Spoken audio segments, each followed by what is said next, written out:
आज हम लोग करेंगे क्वेश्चन नंबर 8 जिसमें कहा गया है 2 blocks of masses 10 kg and 20 kg are placed on the x-axis.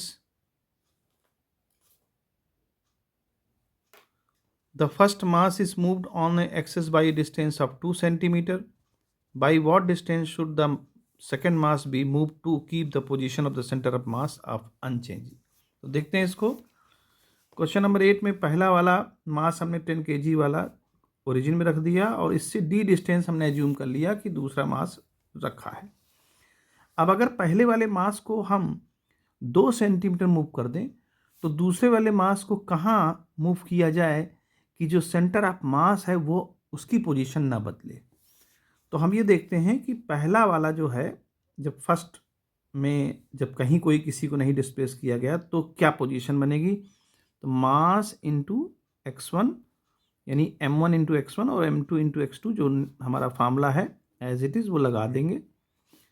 तो मास देखिए 10 kg है और 0 कोऑर्डिनेट है पहले वाले का, m2 20 है और उसका कोऑर्डिनेट हमारा क्या है d, क्योंकि यहाँ से डिस्टेंस d हो जाएगी। देन उन दोनों के मासेस को हम ऐड कर दें तो हमारा ये लगभग वैल्यू हमारी देखिए क्या आ जाएगी, ये तो 0 ख़त्म हो जाएगा, 20d/30 आ जाएगा। ये पोजीशन किसकी है, ये पोजीशन है सेंटर ऑफ मास की जो कहीं लाइव कर रहा होगा। तो अब हमें ये बताना है कि अगर इसको हमने 2 सेंटीमीटर मूव कर दिया, यानी कि मान लीजिए नया यहाँ कहीं आ गया, तो ये कहाँ चेंज, ये कहाँ लाई करेगा, यही ना बताना है हमको। भाई इसको भी तो आगे पीछे करना पड़ेगा। तो अगर हम इसको देखें तो अब इसका कोऑर्डिनेट नया बदल जाएगा लेकिन सेंटर ऑफ मास नहीं बदलेगा। तो जो ये वैल्यू सेंटर ऑफ मास की है वो 20d/30 रख सकते हैं हम। नेक्स्ट जो इक्वेशन बनाएंगे 20d/30, ये हमारा सेंटर ऑफ मास कौन चेंज करना है, तो ये वाली वैल्यू हमने यहाँ रख दिया।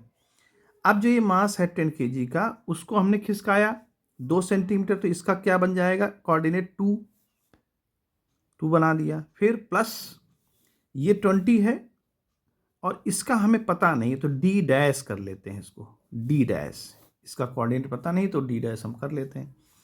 सम of mass 30 same at is रहेगा तो 30 से 30 कैंसल आउट हो जाएगा और यहाँ से हमको मिलेगा 20d = 20 + 20d डैश। अब हमें d डैश पता करना है तो देखें यहाँ से 20 इधर ले जाएंगे तो ये बन जाएगा हमारा 20, देखो 20 तो सब जगह से कॉमन हो जाएगा, ख़त्म हो जाएगा, 20 यहाँ भी यहाँ भी यहाँ भी, तो क्या आ जाएगा हमारा d = 1 + d डैश।